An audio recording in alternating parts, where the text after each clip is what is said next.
কচু বই বা কচুরমুখী এই রান্নার ডাল কখনো কি খেয়েছেন? আমার আজকের মতো এই রেসিপির মতো এত টেস্টি ডাল তো কখনোই খাননি হয়তো। যদি আমার মতো করে এমন টেস্টি ডাল রান্না করতে চান তাহলে এই ভিডিওটি অবশ্যই সম্পূর্ণ দেখবেন। কচুরমুখীর ডাল করার জন্য ঠিক এমনটি কতগুলো কচুরমুখী নিয়েছিলাম আমি, আর এগুলো সিদ্ধ করেছিলাম। সিদ্ধ করে অনেকটা আমি ঠিক এইভাবে চটকেও নিয়েছিলাম একসাথে অনেকগুলো।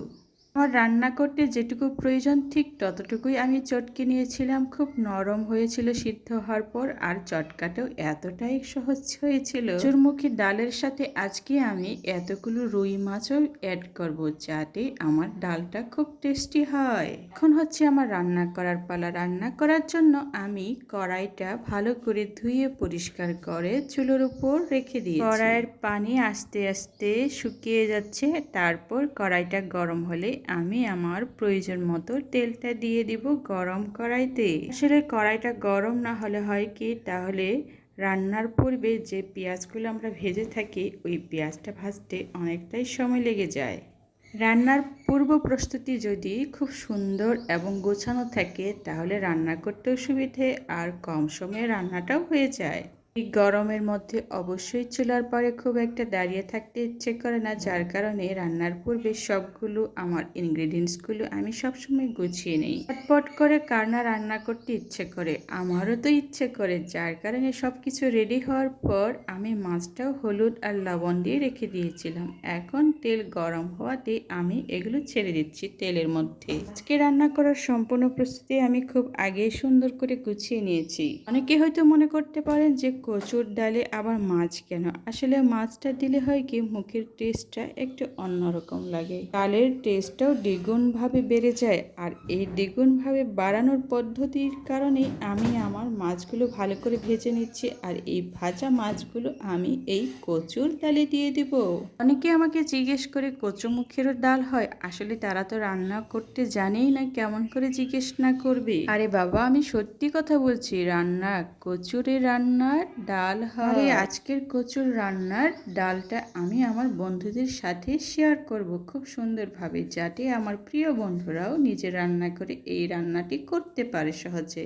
আমার এই ভালোবাসার রান্নাঘরে অনেক রান্নাই তো করি, তবে আজকের রান্নাটা শুধুমাত্র আমার প্রিয় বন্ধুদের জন্য, যারা আমার ভিডিওটি রেগুলার দেখে থাকে। তারাই শুধু বলতে পারবে আমি কি কি রান্না করেছি ইতিমধ্যে, আর কি রান্না করতে বাকি আছে এখনো। কত এত সবজি থাকার পরও কচুরও ডাল করতে হয়। কচুর ডাল যে এত টেস্ট আর মুখরোচক, যারা না খাবেন না তারা অবশ্যই মিস করবেন। তাদের যাতে মিস করতে না হয় সেজন্যই আমি আজকে আমার টেস্টি রেসিপি আপনাদের জন্য উপহার দেব।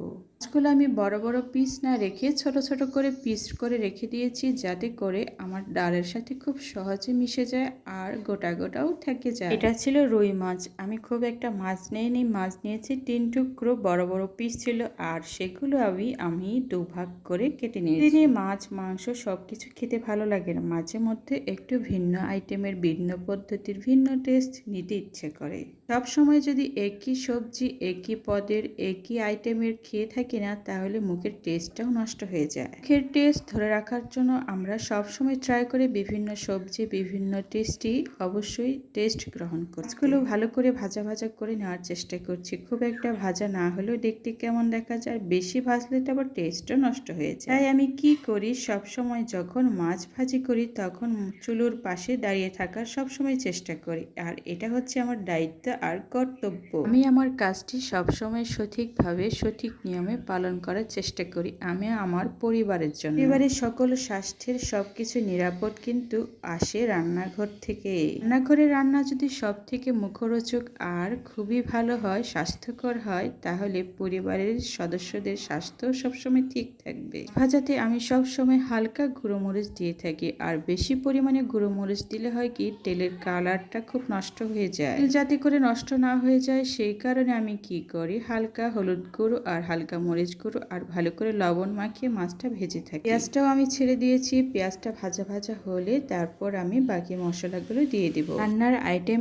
এমন আইটেম জানি না সেটা আমার জানা নেই। আমি সব ধরনের আইটেমই সম্ভবত ভালো করে করতে পারি আমার পরিবারের জন্য। পরিবারের স্বাস্থ্যের দিকে নজর রেখে আমি কমই ফাস্টফুড জাতীয় খাবার ঘরে কমই তৈরি করি। সবসময় চেষ্টা করি স্বাস্থ্যকর আর মুখরোচক খাবার আমার পরিবারকে দেওয়ার জন্য। বাকি মশলাগুলো আমি দিয়ে দিলাম। আজকে আমি আমার মশলায় অ্যাড করেছিলাম সেটা হচ্ছে জিরা, আদা, রসুন, তারপর পেঁয়াজ, হলুদ, শুকনো মরিচ গুঁড়ো সবগুলো পরিমাণ মতো দিয়ে দিয়েছি। এখন আমি মশলা, পানি, তেল এই সমস্ত কিছু আমি কি করব, ভালো করে এটা কষিয়ে নেব।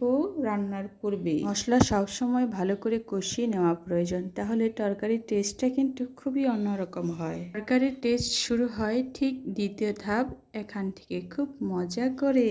মাঝে মধ্যে আমিও মাখিয়েও রান্না করি, তবে এই ডালটা, কচুরমুখির ডালটা এইভাবেই রান্না করতে হয়, তাহলে খুব টেস্ট হয়। কষানোর সময় একটু পানি আর লবণটা তো প্রয়োজন মতো দেই, তবে একটু কম পরিমাণে দিই। পরবর্তীতে আমি আমার সব কিছু মিলে আবার টেস্ট করি। এই কচুগুলো আমি ভালো করে চটকে রেখে দিয়েছিলাম, সেগুলো আমি এখন এই মশলা কষানি যেটা পানি আছে এটার সাথে ভালো করে মিক্স করে নেব। এত আঠালো জিনিস, এগুলো ধরতে কেমন পিচ্ছিল জাতীয় হয়, আর এগুলো ভালো করে কষিয়ে কষিয়ে আমি মশলাগুলোর সাথে মিক্সটা ভালো হয়ে গেলে আমি পরবর্তী ধাপে যাব। কচুরমুখিটা এতটাই আঠালো, মিক্স হচ্ছিল না, কিন্তু আমি ধৈর্য ধরে এটা ভালো করে ভেঙে ভেঙে মশলাগুলোর সাথে মিক্স করে নিচ্ছি। মশলাগুলোর সাথে ভালো করে কষিয়ে নিয়ে তারপর এটাতে আমি পানি ঢেলে দেব।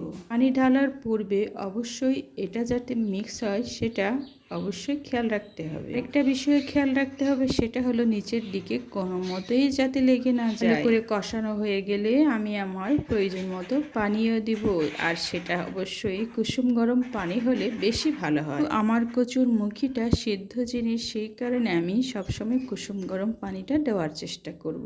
মাছ দিয়ে খেতে যেমন ভালো লাগে, ঠিক তেমনি আবার বড় বড় চিংড়ি দিয়েও কচুরমুখির ডালটা খুবই টেস্টি হয়। দিন আমি আমার বন্ধুদের জন্য চিংড়ি দিয়ে অবশ্যই রান্না করে দেখাবো। আমি আমার প্রয়োজন মতো পানি দিয়ে দিয়েছি আমার কচুরমুখির ডাল রেডি করার জন্য।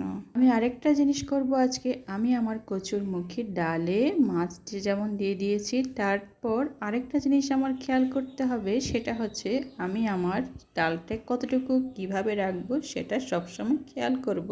আমি যেটাই বলতে চাচ্ছি সেটা হচ্ছে ডালটা অবশ্যই খুব একটা হালকা হবে না, খুব ঘনও হবে না, তাড়াতাড়ি যাতে ফুটে যায় সেই কারণে ঢাকনাটাও দিয়ে দিয়েছি। আর ঢাকনাটা খোলার পর আমি দেখতে পেয়েছি আমার ডালের ঠিক এমন সুন্দর চেহারা। আমি অনেকক্ষণ এটা ফুটতে দিয়েছিলাম, আর ফুটতে ফুটতে এইভাবে ঠিক ঘন হয়ে গেছে, আর মাছগুলো কিন্তু আমার একটুও ভাঙেনি। রান্নায় মাছটা ঠিক গোটা গোটাই থেকে গেছে আর খুব সুন্দরভাবে হয়েছে। প্রচুর ডালের ঘনত্ব এতটাই সুন্দর হয়েছে, খুব দেখতেও ভালো লাগছে, খুব সুন্দর। আমি তো রান্নার পূর্বে ঠিক এমন ডালটাই মনে মনে ভাবছিলাম যে এমন পর্যায়ে ডালটা হয়ে গেলে আমার রান্নাটা আমি বুঝবো আমার রান্নার পর্ব শেষ। তরকারিতে প্রয়োজন মতো লবণও দিয়ে দিয়েছি, তবে লবণটা হবে প্রত্যেকের স্বাদ মতো এবং পরিমাণ মতো, অবশ্যই বেশি হওয়ার প্রয়োজন নেই। লবণটা দিয়ে দেওয়ার পর আমি হালকা চামচ দিয়ে ভালো করে নেড়েচেড়ে নেব, লবণটা যাতে সব দিকে ছড়িয়ে ছিটিয়ে চলে যায়।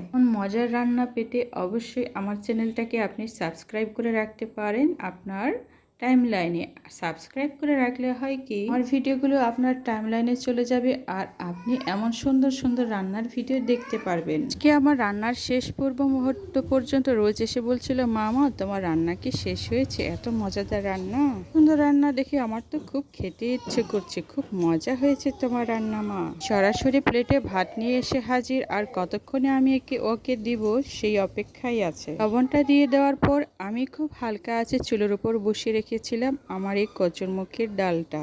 এটা খাওয়ার সময় শুধু লেবু নেবেন আর একটা কাঁচামরিচ আর একটা পেঁয়াজ, এমন টেস্টি ফুল খাওয়া খুব মজা, আর পরিবারের সাথে একসাথে খাওয়ার মুহূর্ত সত্যি অন্যরকম, খুবই আনন্দের আর সুখের হয়।